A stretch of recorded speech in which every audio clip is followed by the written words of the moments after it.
All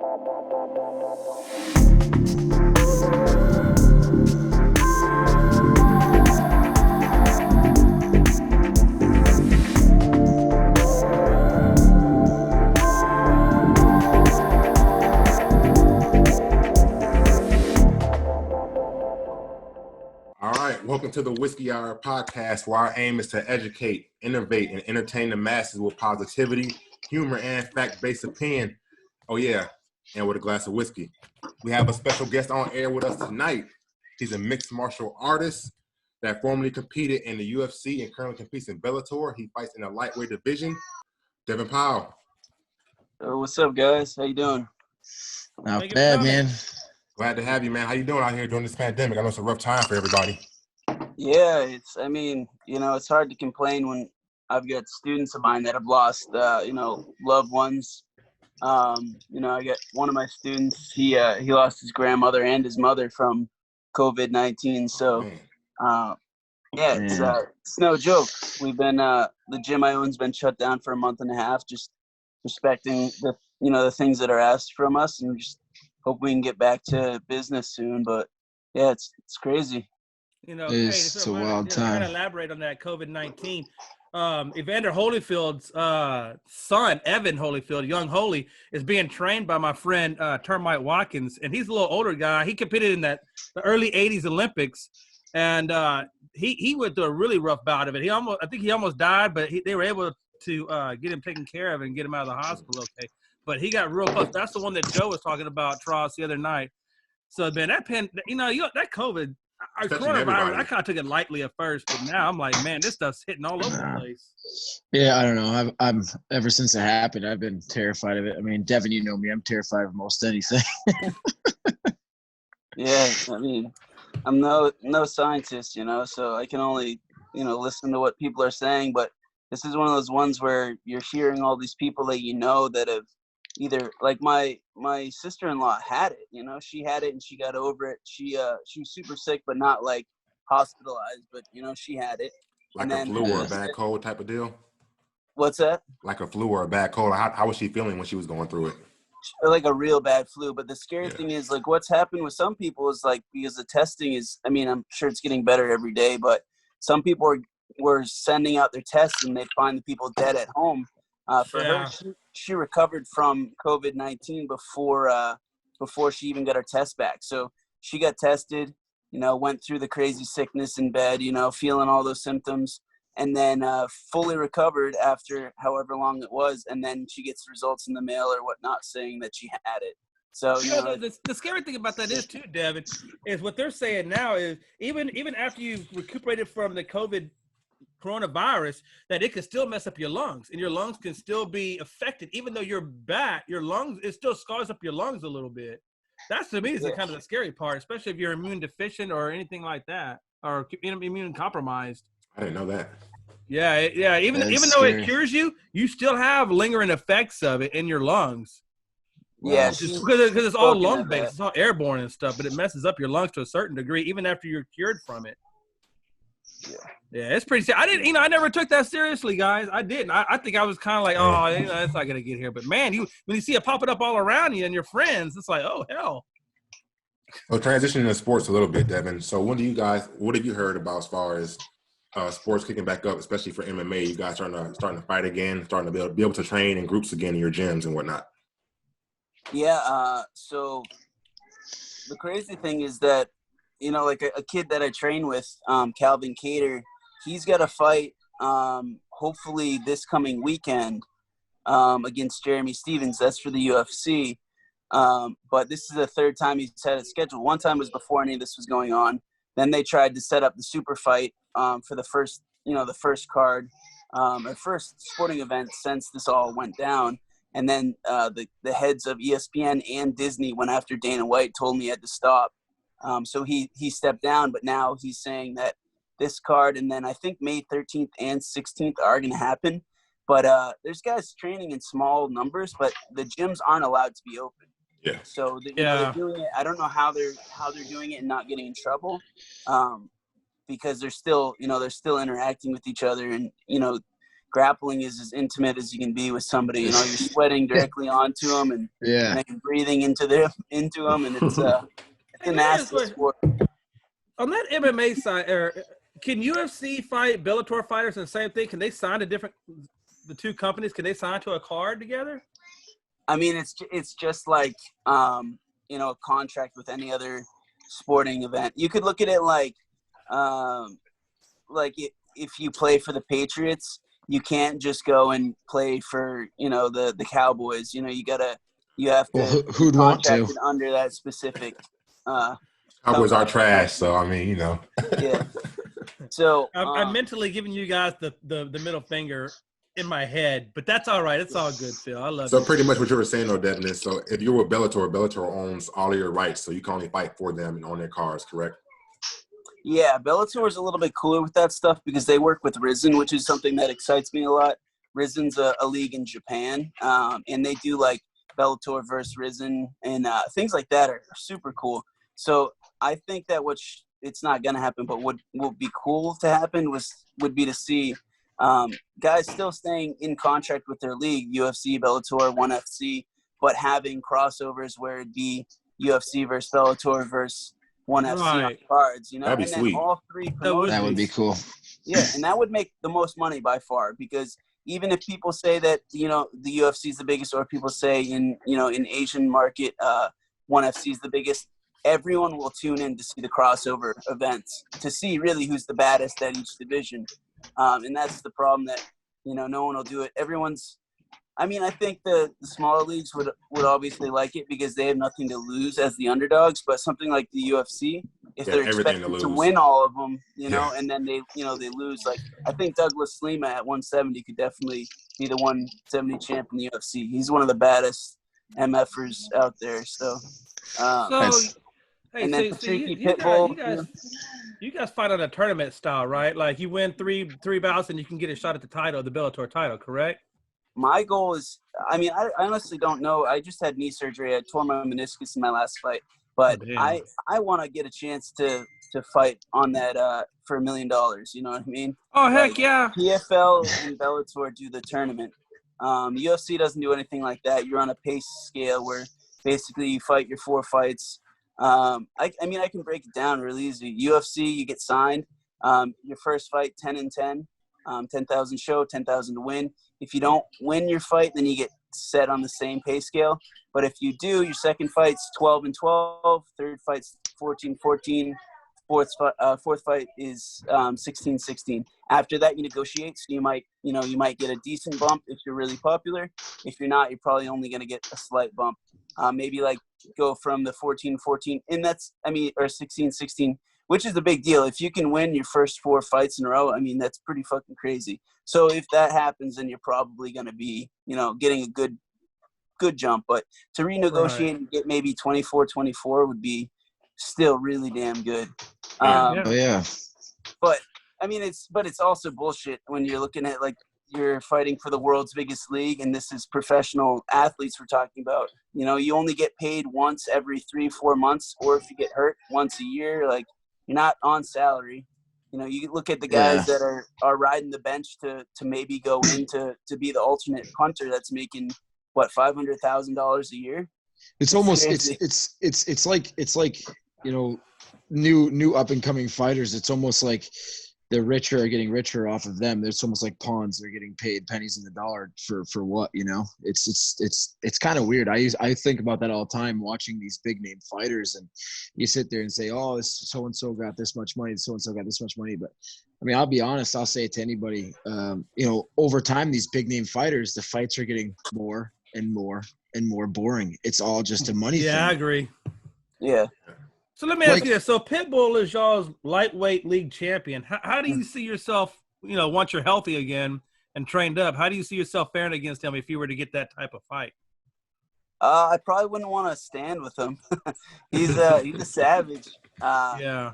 He's one of those guys that like, it's always interesting. You see these guys that are at the top of your division, but when you go and you train with world-class guys and you kind of know where you stack up, it's just one of those things that you'd like to see how you'd actually do in a in an actual competition with him. But he's one of those guys that he's lights out whenever he connects with like everyone. He knocked out Chandler like that. Caveman, he knocked out pretty much everyone, but there was another one that was a sick comeback where he was getting tuned up and then just a quick check hook off the cage and just put the guy to sleep. He's just a really dangerous fighter that there's nobody that could go in there at 55 or 45 with him and you'd be like, he beat him 10 out of 10. If you put Khabib in there with him 10 out of 10, Khabib wouldn't win. Really? He would definitely win some of those fights. Khabib's a fucking freak. Yeah, but he's just such a good puncher. But nasty. I'm not saying this because I'm biased, because we were kids and grew up together and stuff like that. But I've never seen anybody knock somebody out by kicking him in the liver, man. I've never. Don't downgrade yourself, man. So who do you when you're healthy, you're back and trained up, who actually are you wanting to take on in your first bout back? I said it in a bunch of interviews actually. I'm looking to fight I want to fight the kid that my friend Nick Newell just lost to. Nick is an awesome fighter, and he just it just wasn't his best night. I think he had too much stacked up against him with business and running a gym and also training, and he came out on the wrong end of a decision against this kid. I don't know if any of you are on the computers looking. I can't think of the guy's name, but the same card that I fought my last fight on, Nick fought on the main card. And really that's one of the big things. This kid fights, he's exciting. But I definitely see him as beatable. And he's also, if you're on the main card, that's where you're making the better money. And I don't want to fight on the undercard. I proved where I belonged. And I understand they want to test the waters with me. They brought me in from the UFC. They want to make sure I perform well. I went in, I performed. I got over 30 million views on, different platforms between with my finish with ESPN and TMZ and all these things. I've never seen that, brother. I've never seen somebody do that. That guy had no clue where he was. I think his name was Louis Morrow. That's the guy who you fought your friend Nick. Yeah, is that it? Yeah, Louis Morrow. Yeah, he's just a scrappy guy. Anytime that guy's in a fight, he's going to put on an exciting fight. He's going to either go out on his shield or he's going to, put someone away. And then rare occasions like the last one, two good guys, they went to a decision. But, I think that it'd be exciting. I think it'd be the right direction that I'm looking to go, as far as making more money and getting onto the main card to get television exposure. I got a question for you, Devin, because I was looking. You dealt with a lot of injuries throughout your career. How do you? MMA by itself is already a violent sport, but with all the different injuries you dealt with, how do you still get that motivation to continually get back up and keep fighting and fighting and fighting? You had some pretty bad broken nose. You had some pretty bad injuries. You still be going at it. Yeah, man, it's tough to be honest. Especially like before I had that liver kick knockout in UFC Calgary, like. I didn't even know if I was going to get another fight with him because UFC is big, man, and you're just a small fish in the big pond. And training every day, especially after I ruptured my testicle, as we'll probably get into more. But, I'm getting back in.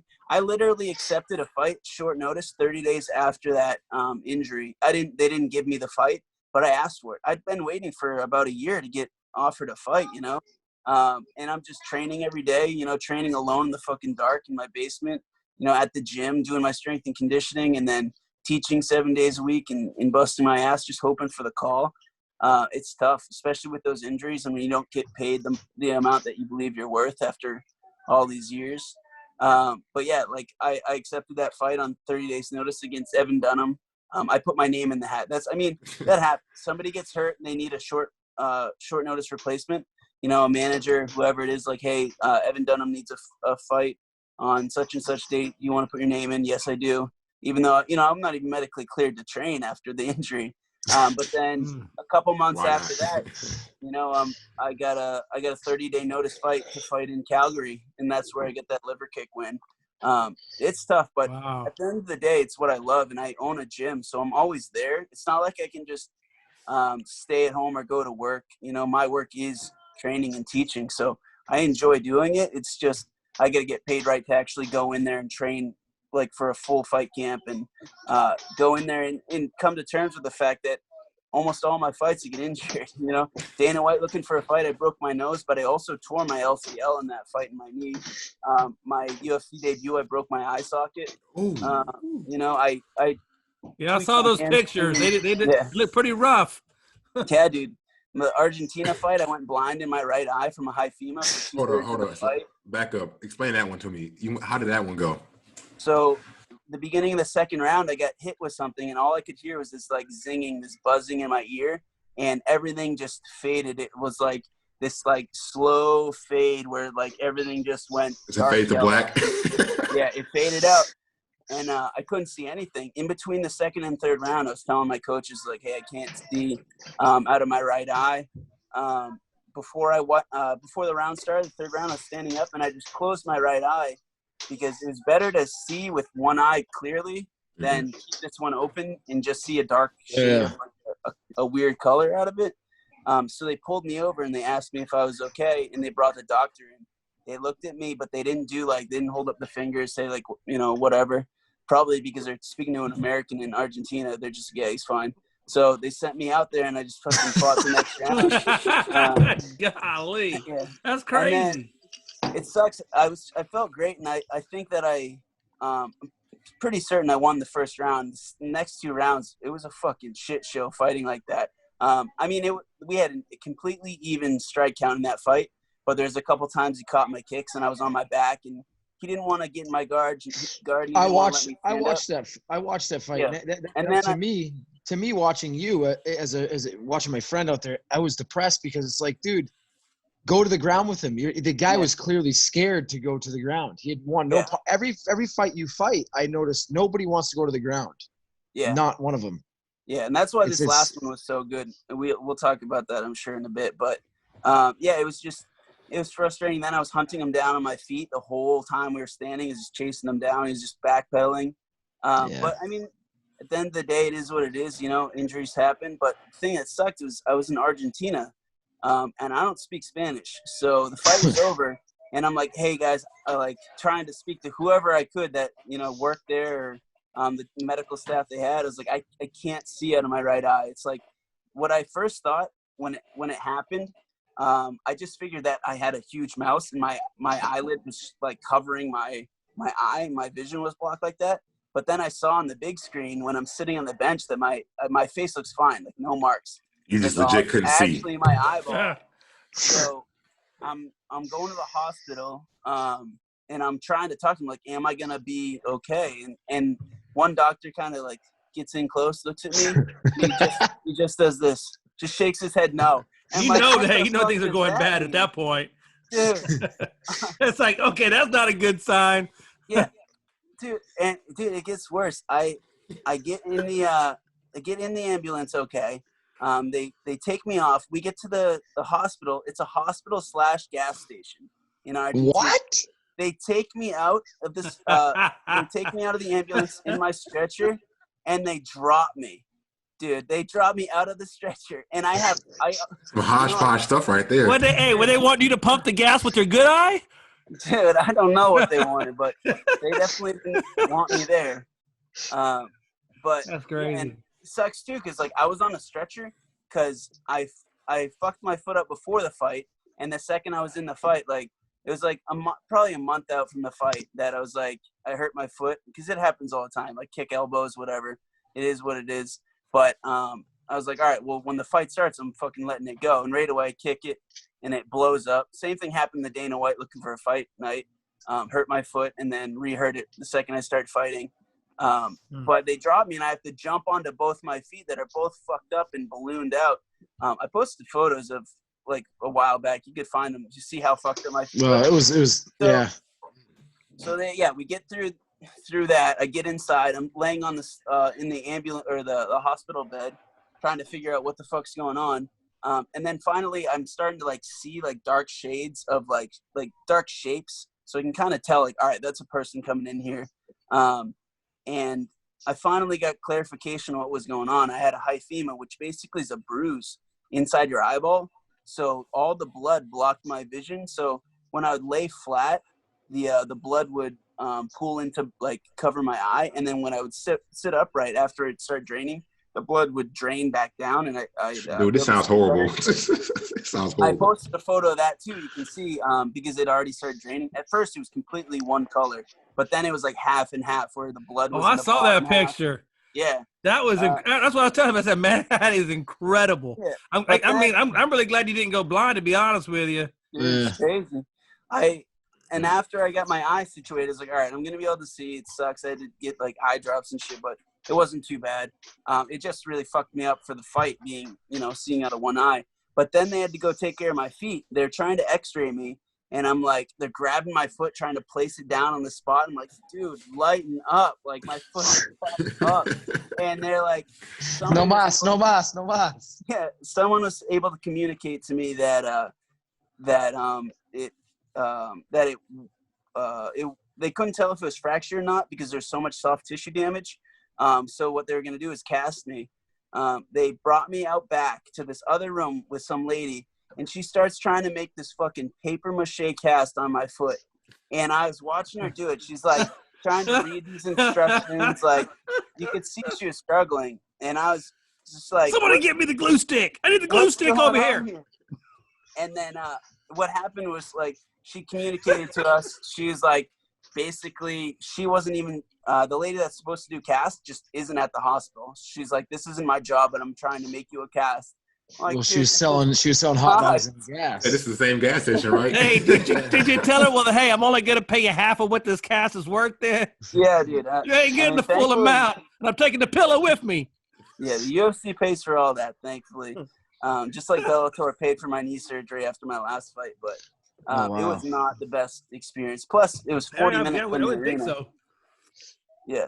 Hey, so let me ask you a question. Going back to your knee, though. I know you said you had just messed up your meniscus or tore your meniscus. So what's your rehab time looking like on that? He's already kicking shit. Yeah, I'm trying. I'm getting there. Yeah, it's mobility that's my big issue right now. And it sucks because, again, not trying to be like, woe is me, but at the end of the day, I was in physical therapy twice a week, trying to get my knee to work right. And then a month and a half ago, everything stopped because of the pandemic. So now I don't have a physical therapist to manipulate my knee, and I'm trying to do that shit myself, but I don't know what the fuck I'm doing. So, Did you end getting surgery on it, or did you just let it heal naturally? No, I had to get surgery. Okay. So how much did they take out of your meniscus? So they said if they were to remove part of the meniscus, they would have had to basically take the whole thing out. So their only option was to try and stitch it. That's a good idea. You don't want them to take the whole thing out because that's what they did to me, and I'm telling you, it's not worth it. You better off just letting them stitch it. Yeah. Now, let me ask you this though, Dev. So from using your legs and kicking a lot, you obviously built up a lot of scar tissue, in your shins and stuff like that. Now, is that stiffness and mobility, is that going to be affected because yes, you're recovering from the surgery, but at the same time, there's a lot of, I don't know, there's probably a lot of damage to your knees to begin with. So, did you notice your mobility starting to deteriorate at all before it happened, or was it just a sudden thing? Yeah, my knee was fucked up before the fight. But it got worse, It got worse after the fight. It probably got fucked up riding those Razor scooters down the Burke Academy Gap as kids. Probably that's what it was. Yeah, I definitely could never bend that leg completely right, and it was from being, a kid and being a jackass. But so how did you and Eric wind up meeting, Devin? Like, were like childhood friends, or how did that connection come about? I think was it Sean that we? Yeah, our buddy Sean. I moved to South Berwick, and I lived across the street from Sean McMath, and Devin, me, Sean, and Kyle Reed, a couple other kids. We all skateboarded and stuff, and Devin played music, and I don't know, it's just one of those things. We used to strap each other up in hockey gear and try to jump 12 feet gaps full speed and just slam it and just get up and keep doing it. The difference between us though is the fact that Eric could actually skate, and he was like athletic as a young kid. I was just like a little meatball, and like I had no athletic capabilities. So like anytime I tried to do this like jackass stunt shit, I would always be way more hurt because my body wasn't able to like handle that kind of damage. But you never showed the pain. You were just like, Yeah, it was my only good quality. So how did you transition to mixed martial arts then? how did that come about? So music was what I really cared about for most of my life growing up. And once I graduated high school, all the bands and stuff that I played with, they kind of we fell out because they all went to school or whatever. I tried college for a year and I hated it, so I dropped out. And I started working at a passport center, and that was pretty much, being the living dead. And I hated what I did, and I was thriving, or I was desperate to get like that performance feeling again, like that excitement. And I'd come home from the passport center every single night and WEC Records would be on. So I'd watch like Uriah Faber and Mike Brown and Carlos Condit was really the big reason that I started training. I'd watch those guys fight and I'd be like, it gave me this weird reminder of what it was like to play in front of an audience on the stage. I was like, this is just a violent version of being like a musician, where you go, you practice every day, you perfect your art, and then you go and you get subjected to an audience, and they get to choose whether they like you or not. It's just, you can end up getting a lot more hurt. But yeah, that was it. I found a gym and stuck with it every day training. I would go on my lunch break to train. I'd tell my employer at the passport center that I was going to school, and they thought I was going to college, but I would go on my lunch break to have like a long lunch break to do the afternoon classes at my gym. Sometimes I'd come back with like black eyes and stuff, and I'd have to like kind of keep my head low, like Fight Club style. But, hoodie on. Yeah. Speaking of Connor, how do you? I was asking Eric about this earlier, and I'll ask you too. How would you match up with Connor? Y'all are both in the same weight classes. How would you match up with him? Because I know he's a stand-up boxer, according to what Eric was telling me about, and I know you're kind of more of a grappler. And Connor has a hard time with the grapplers, though. That's what he had with Khabib. And I'm just wondering, like, he was a badass. Get up being a grappler, and if you think you could take Connor? Yeah, you know what? My coach, this is a long time ago that he said this, and I think it's still just more so true than ever. He always said that I was the East Coast Diaz brother with mild manners that no one knew about. Because I'm 100%. Like, I kick more than those guys, but I have really solid boxing. And every boxing coach I've ever worked with, world-class guys, they always say that I have something special in my right hand. Anytime I land it clean, I put people on their butt, or I wobble them and they try and take me down, or I knock people down. That's the only reason I grapple usually, is either they try and grapple with me, or I hurt someone and I knock them down. Like, my submission wins, most of them are from knockdowns. What about that? Okay. What about that one fight that you were stand up? I can't remember. It was the Dana White fight, and you guys were going toe to toe, and your nose was just gross. The fight he broke his nose. Yeah, but no, and you caught the kid. With the hit him with an uppercut. Boom, and he just whole body went limp, and it was just all over it. And that's it. And you choked him out, and it's just that was it. It's a wrap. And he threw a kick, and I threw a straight right. And the second I hit him, his knees buckled, and when you got someone, you see the blood in the water. And I pressed forward, I threw a flurry, and I hit him with an uppercut, and he crumbled. He fell down to like a turtle position, or like referee's position. Straight fetus position. Yeah. Out. I mean, he got knocked. It was a flash knockout. He went out, and then he came to, and by the time that he came to, he's already getting choked out. So I mean, and that's what happens.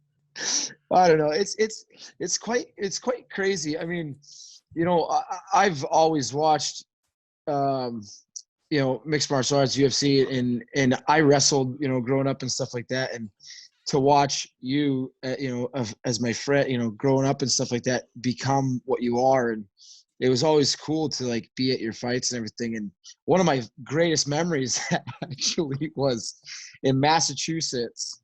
You fought, I can't remember what event it was. The guy with the probably the guy with the dreads. Yeah. That was when we shitload of his dreads. Yeah, one of the dreads. You kept one of the dreads when we got back to the room. You had the It's in my dreads. bucket.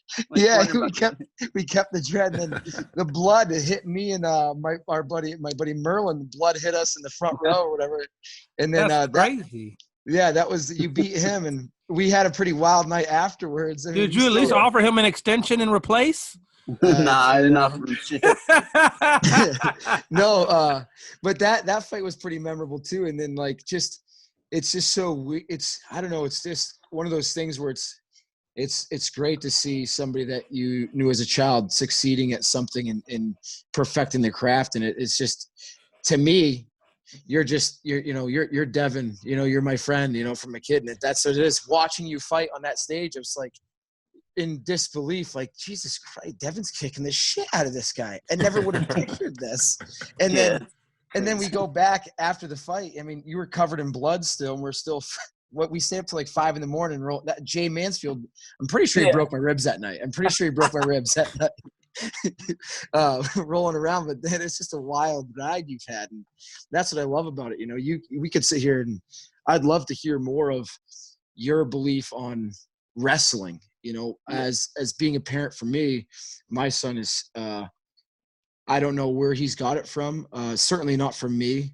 His talent at wrestling, being how old, I've sent you pictures and talked to you about him. He's incredibly gifted. And I remember you fighting and never having that wrestling background. And I just want to know, like, in your eyes, how does that portray to a child growing up, even if they don't want to fight MMA, that wrestling or BJJ or doing some form of mixed martial arts, combat sports? How important is that in growth in children? Because, I mean, some may say it's not, but I'm a firm believer that it's very, very, very positive for their mindset. Yeah, I mean, so I think that with wrestling, first off, with all sports, unless it's like wrestling, you can't just succeed in it and like go to a professional level unless you're gifted a lot of things like basketball, football, like all those dudes are giants. You got to be able to be a giant to actually succeed in those sports. Right. I don't know about baseball. I honestly don't know too much about sports. But the thing about wrestling is there's weight classes. So you can accomplish, national championships, all these things, become an Olympian, and you can walk around at 140 pounds, and you can compete at, 120-something pounds, and you can be the best on the planet. And it doesn't matter if there's a 240-pound guy out there that's doing the same sport. You get to have your own limelight. So as far as like being a kid, wrestling is one of those things. It's like you're not going to get your participation awards or whatever. You're going to get your ass beat here and there, but you're going to grow and you're going to become a lot better man or woman from doing it. And there's, you can get a free ride to a school, but the only thing you're not going to get is you're probably not going to get paid from it in the end of the day. The very best of them, Olympic level guys, are probably making some pretty good money, but you need to take that and take it to like martial arts or something and maybe find a future.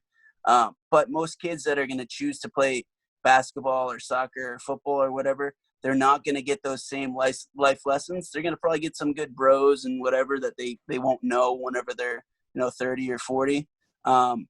But they're not going to get the same kind of rewards, and I didn't even wrestle myself, but I see the kids that come to my academy, and I go and teach free seminars and stuff to wrestling schools or schools at the wrestling clubs or whatever. And those kids, like, you're not going to forget the kids you wrestled with. I'm not going to forget the kids I grew up with martial arts with. It's too intimate of a sport, and you're you bleed with each other, you cry with each other. It's a fucking rough one, and you work your ass off to get, just this much spotlight. So that I think there's nothing in the world that's better for kids. Plus you're learning about nutrition, cutting weight. Coaches are pretty good about it now, not letting kids go down if it's going to cost them like water weight, just dieting down and, not having that fucking cookie.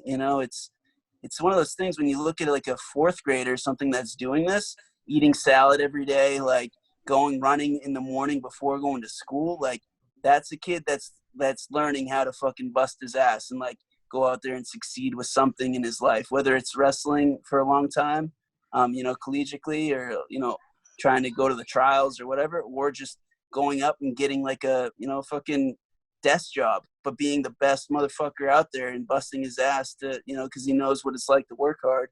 So, yeah, I mean, I'm all for wrestling. I don't think that you get the same thing from some of the other sports.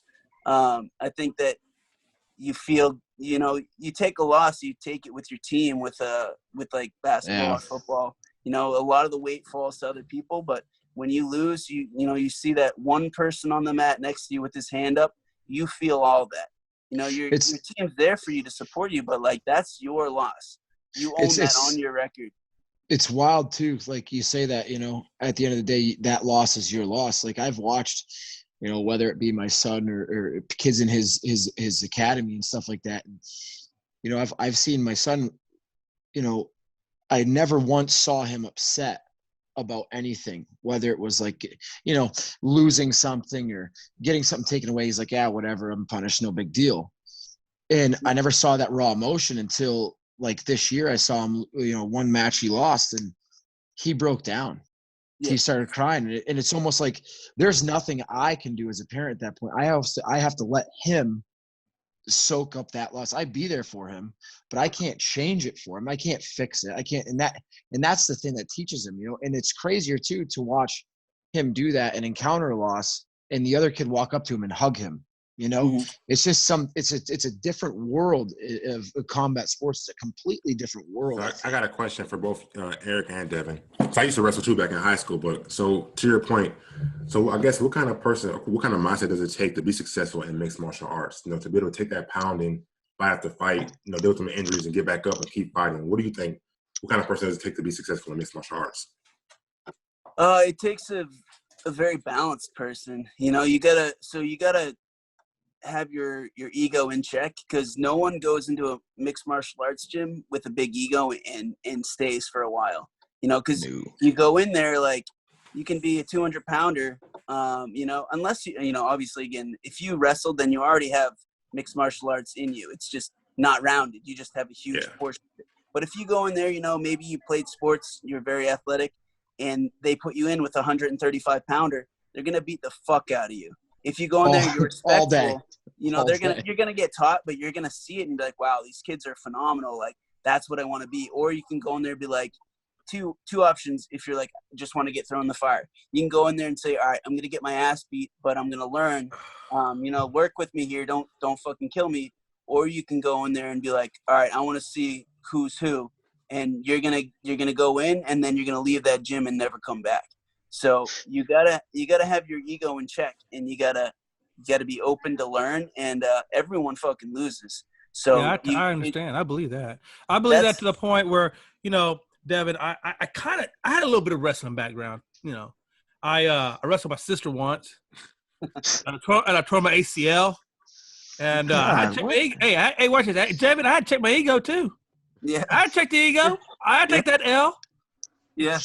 For sure. It's all about how you respond to that. A lot of people take losses and they disappear for a long time. A lot of people take wins and they're like, all right, now I can kind of take it easy, and now I can now I can just go chill for a while. For me, I've always been back to the gym. I lose, I go back to the gym. I win, I go back to the gym. I'm always back to my strength and conditioning twice a week with Skill of Strength, or if before I was with him, it was just on my own. I always have to stick to the routine, because it takes a lot of work to get to the top of the mountain, and it just takes one misstep to fall a fuckload down. But the only thing that'll get you back up is going exactly back to what you were doing, and if you're doing something wrong, it'll eventually show. And then you gotta just change the path to the top of the mountain. But all you can do is keep going back in and taking more steps every single day. Some people don't have that. Some people are phenomenal athletes, and they can perform really well, but they can't handle either the pressure or the losses, and they can't stay in there and take those hits. But it takes a special person, I think. And most of the people that are those kind of people are on the top of the sport. There's different tiers of success, but most people that dedicate their whole life to this, they get to a decent stage. You know, it's the people that take shortcuts and stuff that don't make it there. But the people that are 100% invested in it and they do everything they can to find their success, they usually get some sort of success, whether it's UFC or Bellator or ONE FC. They usually get to see that stage. There's a lot of people that I see that don't get there, and I can 100% say, like, you know, you're a great fighter, but you didn't have it, you know, that it factor that, like, if you want it bad The work enough, ethic. They didn't have the work ethic. Yeah, the work ethic and the willingness to grind. And, you know, a lot of people like the pretty lights. A lot of people don't like being in the basement when no one's there at the gym and you're sprinting on an echo bike till you want to puke. That kind of shit, you know? Yeah. Well, it's like I don't know. It's a stupid little thing. You know, I try to text you before every one of your fights. I say the same thing to you. It's something that was told to me young and is told to me throughout my whole, like, even when I was in the military, you know, going on missions and stuff, it was always, it's the person that's willing to die that will win every fight. If you're willing to die for what you believe in, to succeed at what you're doing, you'll win. Whether you lose that fight or not, it's all about what the outcome is afterwards. Whether you take that loss and you learn from it or you quit. It's just, it's there's two roads. That's it, you know? I agree with that. Hey, so I know your main fighting style is jiu-jitsu. Do you have any of the styles, or are you planning on incorporating any of the styles outside? I know I believe you're a second degree black belt in jiu-jitsu, correct? First degree.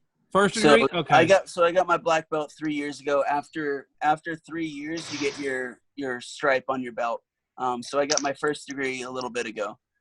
Okay. So, yeah. Are you planning on incorporating anything else other than the jiu-jitsu, or is that basically just going to be your main platform? He's gonna keep kicking people in the head. Well, I mean, so my two main things are Muay Thai and jiu-jitsu. You know, so Muay Thai is like kickboxing with knees and elbows. So yeah, that's that my Muay Thai is amazing. style. I like that style. Yeah, you gotta be a tough guy to do that Muay Thai. Yeah, for sure. And I mean, you definitely gotta have some good knees. Yeah, for sure. Actually, my fight where I won with the liver kick knockout, the reason I landed that liver kick, if you watch it back carefully, he was coming in real aggressively. So out back before the fight, I can thank Joe Lozon for this. He was saying he's going to come at you hard, just throw the knee. So he came in and I threw my back knee right up the middle as he came in. And I caught him right in like the solar plexus or like right below it. And you can hear it. You're right in there. There's, you know, thousands and thousands of people. But when you hit someone right, you hear them. You know, I heard the air go out. And I heard the huh. And the second I hit that, I stepped back and I knew his body was hurt. I fucking sent it. You know, I launched the liver kick because I hurt his body. And what's going through your mind during that time? What's going through your mind during that time? You're just not the guy clean. I want to make that guy puke. That's what's probably going through his mind. So, I mean, really what it is like. I want to see what he had for dinner last night, Phil. Hey, he's going to put the whole dinner and the lunch pail on the floor. I mean, imagine. Well, it's one of those things that there's different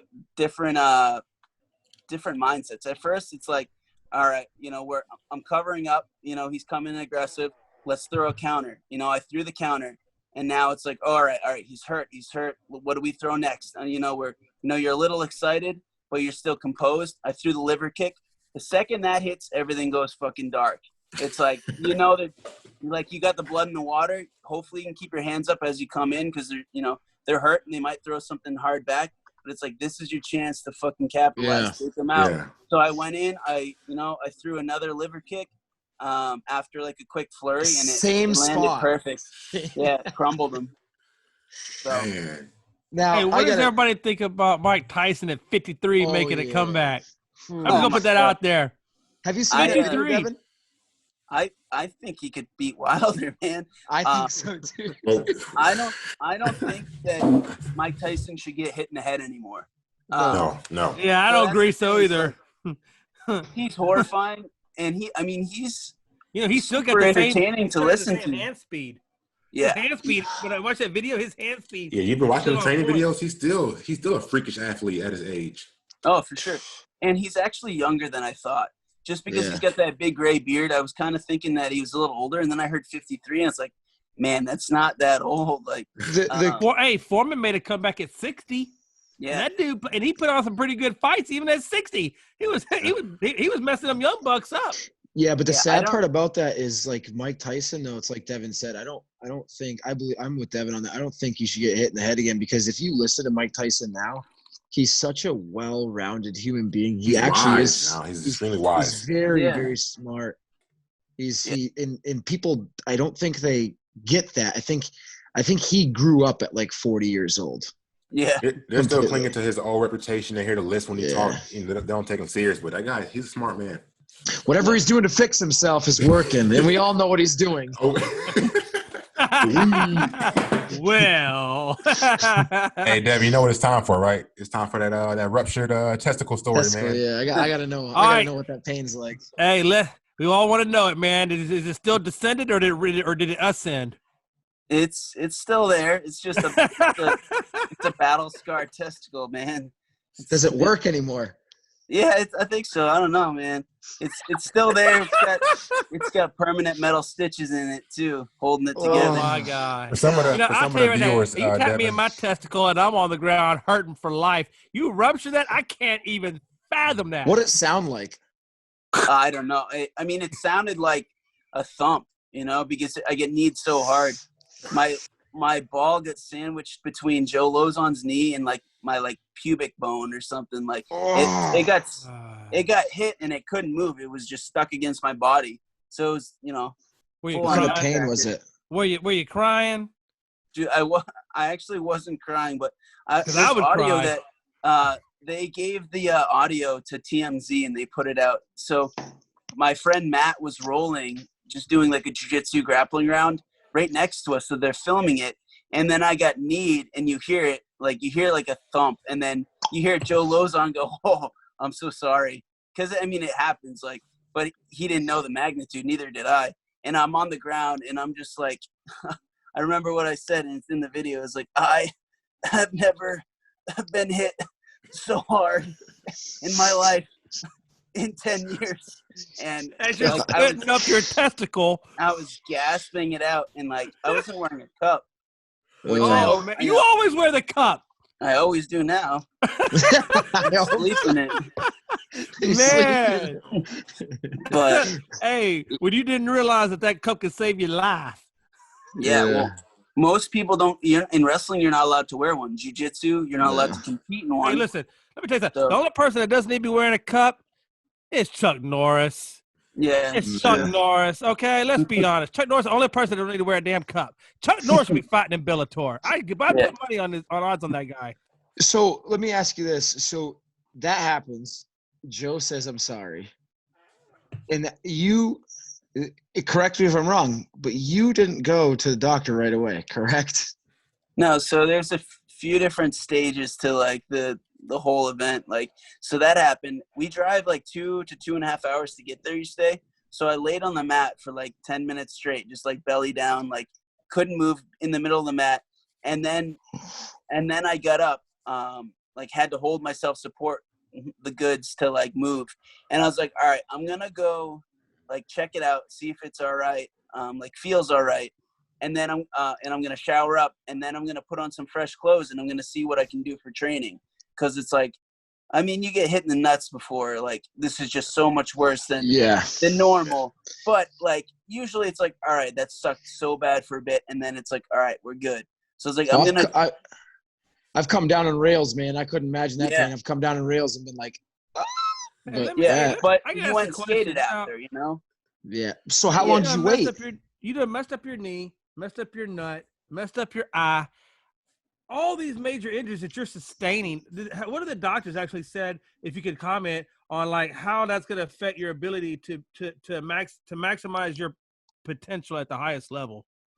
I don't ask their opinions.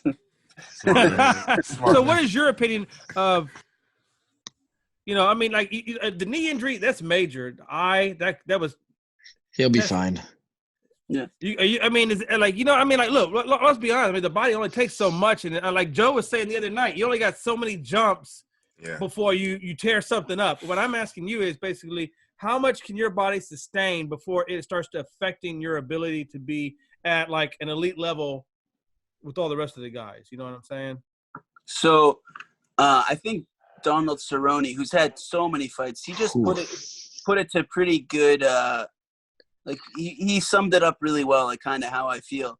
What he said was, well, this is just kind of like a general idea that he was saying, but he was basically saying like he would never stop walking out to that cage and he would never stop taking fights, but he can see the light at the end of the tunnel because he said he's no longer keeping up with those younger guys and he can feel it in his training that he's just not, he's not there anymore where he used to be in where the new guys are now. So now it's a matter of how many more camps can he actually do, and when will it actually take an effect, like on his head and stuff. So he knows that the right decision is to make his exit within the next couple years. For me, I want to be done within a couple years, but I don't feel like I've lost a step at all. I feel like I've gotten better. And every fight I've seen, you haven't lost a step, I don't think. Yeah, I feel like if you watch it, analytically, my last fight was my best performance of my career. My stand-up was the sharpest. The first round of my fight prior, I think, was one of the best performances I was having. I was guns blazing. I was moving forward. But the last one, like, I was putting everything together. I wasn't over kicking, which a lot of times I get so kick hungry. But this fight, as I said, my knee was tweaked before, so I was a little more reserved. But I was kicking a bit, but I was punching more, landing some sharp elbows. And I actually got to grapple because this guy is a D1 wrestler. He was the captain of his team. He was Frankie Edgar's roommate, and he's a BJJ black or brown belt under Renzo Gracie. So he was all for grappling with me. So the fact that he was engaging was the reason that I was able to set up my submissions. Now, how does that? We were talking about LeBron earlier and what his ceiling looked like, given his age, injury status, things of those natures, and we're like he's got about 3 more of competitive elite years. What do you think your ceiling is going forward? You think you got about 2 or 3 more years of really being where you think you are? And do you think that your fighting style and you as a person or as a fighter are going to become even greater than where you are right now? I think I still have a few more years of getting better. I don't think I really slowed down. I don't spar hard unless I spar a couple times hard leading up to fights. But other than that, like, I haven't sparred hard once since before my last fight, and right. I save it all for the fights themselves. I feel intellectually like nothing has happened to me in a negative way. I don't think anyone knows enough about this to say what the future is really like. But I know I'm not doing it like those old school UFC guys, and some of those guys are still really bright. So I think that I'm training properly. The biggest thing is just, I think, injuries, seeing how I respond from this knee surgery, see if what else that I can't control, might interfere with what I'm looking to do. But I said, I started fighting probably 10 years ago now, or actually over 10 years ago. So I thought that I'd be done by the age 30. And now I'm 32, but I've had these injuries and they've slowed down my fights that I've wanted to have. So now I look at it and I'm like, all right, maybe I can fight till 35, but I don't want to be the guy that's like, all right, maybe I'll take another one, even though health-wise it's not the right call. Really, it's that my health-wise is good, and that's the reason that I'm only willing to extend my career. I'm not looking to have a terrible backslide with my health, but that would 100% be the reason to stop fighting. Or if it was just I didn't get any offers from leagues that were going to pay me properly. I'm not going to do the camp to fight at a local league. I did that before, and you got to do that to make your name. But after fighting around the world and fighting for the UFC and Bellator and World Series of Fighting, I can't go in and do a camp without having something like that to motivate me. I can train every day and love it, but when you're in a fight camp, it's a different story. That it's a different ball game when you're looking to get into a fight at the end of the 10 weeks of hard training. If I can say this, let me tell you something. I hope you get a title fight. I really do. I really hope let me tell you something. I've only met you this one go around, man, but I'm rooting for you, brother. And I really hope that you get a title fight, and I hope you beat the hell out of that person, rupture his nut, and then, but mostly, hey, Hey, when you win your title fight, man, I want you to come back on here and do another interview with us, man, so we can celebrate your victory, brother. Yeah, well, I'll go on This is anytime. for you, baby. Cheers. I'll cheers Yeah, the hand motherfucker. sanitizer. Yeah. This is alcohol. Hey, that's all right. I'm gonna pretend it's vodka. We all good. So wait, you gotta finish it off real quick though, Devin. I gotta know the last process, the old nut, man. I gotta know. You laid there, you got dressed. Like what was the? I gotta know. Oh, yeah. What was the wife's? What did she think when you told her? Like what is it all? So, where does it happen? Yeah, so I'll go through the whole story quick before we close out. Please. So I was on the ground. I went up to take a shower to see if I'd shake the pain enough to put on some new clothes and go hit some pads or get a little more out of the visit to Joe Lozon's gym, because we drove the 2.5 hours and that was my first rolling round, I think, with Joe, and I got hurt. So I go in the bathroom, check out the goods, and I feel it, and it felt like there was a fucking unicorn horn on it. So I felt it, and I was like, I think we're done today. I get changed up. I was like, we brought multiple people there too, because sometimes we'll carpool and bring some teammates to get some cross training, and we had to leave. I was like, I didn't make it too abrupt. Everyone else got some good training. I laid on the mat a while everyone else rolled around me.